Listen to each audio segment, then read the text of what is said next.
watch this at night.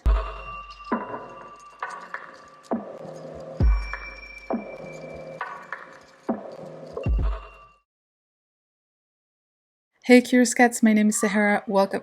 Oh my god. My name is Sahara. Welcome to the True Crime channel. Before we start, I really want to say a big thank you to Merve. She's a French Turkish woman who helped me with this case. She's the one who suggested it. And I also want to say that some of the images that I'm using in this video, they come from a true crime show that they have in Turkey had. I don't know if they still have it. So yeah, I'm going to be using images from one episode of that true crime show. I didn't want to keep using the 3 pictures that I had, so I'm using images from that. Most of this episode is dramatization with actors, but some of it is actual interviews of, people who are involved in this case. But every time we see someone that is actually involved, that is a real person, I will just write something to say who it is. This video is probably going to be shorter than what I've been doing lately. Again, it's because this case happened in Turkey and it happened in 1996, long time ago, not enough material, so I'm making a video with what I have. And yeah, from time to time, I guess it's okay for me to make a short video. Enough chit chat. Let's get into it. We are in the region of Manisa, and more precisely in the village of Kırkaç. I did ask Merve to send me a voice message to make sure I wouldn't butcher any names, so I know I'm pronouncing that right, I think. So we are in Kırkaç with the Kurt family. This is a very poor family. The parents work harvesting tobacco. Mustafa is the youngest of the Kurt family.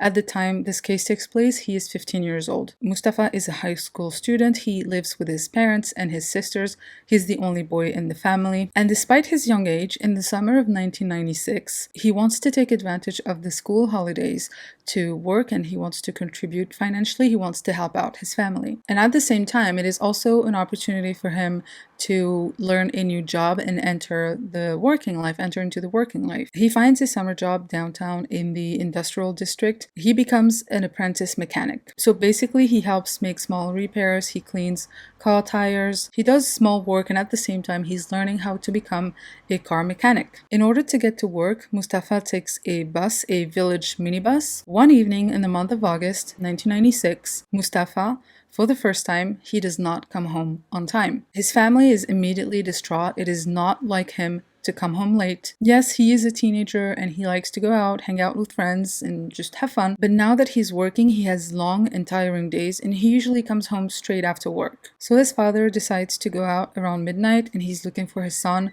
in the village. He knocks on doors of other inhabitants in the village. Have you seen Mustafa? Have you seen my son? Unfortunately, they have not seen him. He also goes to Mustafa's friends' houses and he asks them, have you seen my son? Have you seen Mustafa? Have you seen him today? And once again, they say no, nobody has seen him.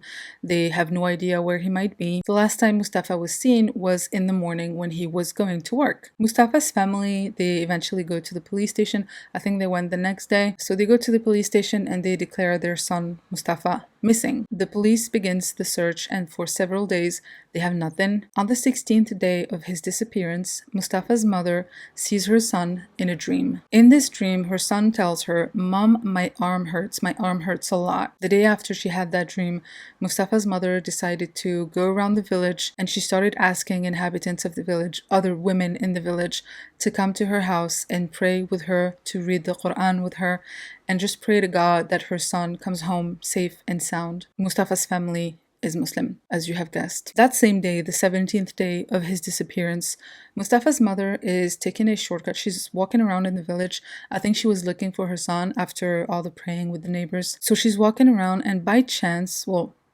not really by chance, but she takes a shortcut that she's used to taking. She passes by an olive tree on her path and she sees clothes on the floor. She takes them in her hands and she notices there's blood on them. When she takes the pants, she turns them over and she recognizes that it's Mustafa's pants. And the reason she's sure is because there was a tear. She recognized the patch that she used to sew up the hole, the tear. But sadly, the horror of this discovery is far from over. After she found her son's clothes, she started looking around, fearing that she will discover something even more dreadful. She keeps searching, and not too far from the bloody clothes, she sees a skull, and it looks like it was bashed in. In an interview that she will give later, she says, "I found my baby's head with my own hands." And she said that based on the shape of the head, she was pretty sure that it was her son. A mother knows. After this discovery, she's in shock. She doesn't know what to do. So she runs home and she goes to her husband. Together, they go back to the olive tree. Her husband, of course, is in shock. His first thought is, why would someone cut off his head and just throw it like that? Yes, he knows about murders. He knows that people do that, but cutting off someone's head at the time is just unheard of. Mustafa's a young boy who's never hurt anybody. The Kurt family has no enemies. Mustafa has no enemies. He's a bright high school student. He's responsible. He's obedient to his parents. Everybody in his family loves him. Everybody loves him in his village as well. Who could have wanted him dead? The parents of the poor Mustafa go back to the police station, and of course they tell the police about what they found near the olive tree. Police immediately goes there, and the case is so shocking that even the mayor goes there as well with the police. When they all get there, they start searching the area, and quickly they will find more bones. Some of the bones still have some flesh on them, just a little bit of flesh on them, but it looks like it was scraped off with a knife, as if someone wanted to remove as much flesh as possible. This missing persons case becomes a homicide investigation. Police officers again will question Mustafa's family and friends and neighbors. One of his friends is going to make a revelation. This friend, whose identity was not revealed to protect him, he says that himself and Mustafa were friends. They would take the bus in the morning to go to work together, and again at night they would take the same bus to go back home. And in fact, that friend's father is Mustafa's boss. He's the one who hired him in his garage. He's the garage owner, a car repair shop, I don't know what you call them. But anyway, you know what I'm saying. Since the start of that summer, the two boys have been working at the same place. That other kid, we'll call him Ahmed, is going to be easier.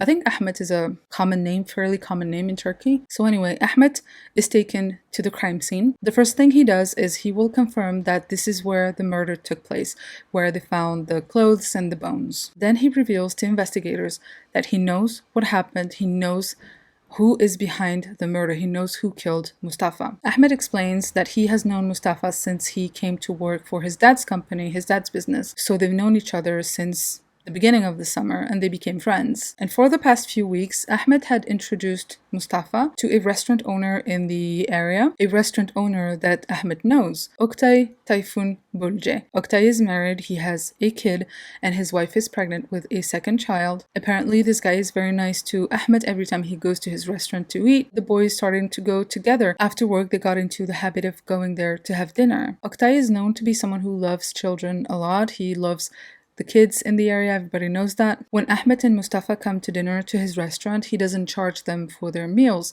Sometimes he actually even prepares a special meal just for the both of them. When he has time, he shows the two boys around the city, he takes them for a walk, and he just shows them around the city center. One day, Oktay tells them that for the next couple days, he's not going to be working, he's going to have more time, so he's offering to pick them up in their village and drive them to work so they don't have to take the bus. The boys, they actually trust this man. Ever since they've known him, he has shown nothing but kindness to them, and because they're so accustomed to his generosity, they accept his offer. The next day, as promised, Oktay comes to pick them up just outside their village near an olive tree. And you can guess where this is going, right? But when he arrives, instead of taking the boys to his car that is parked very close by, he will ask them to have sex with him. He buys dinner, so he's sort of expecting sex, I guess. The boys, of course, will both refuse, and Oktay will get very angry. He does not accept that they're saying no, they're refusing to have sex with him. He will grab Mustafa and he will take him behind a tree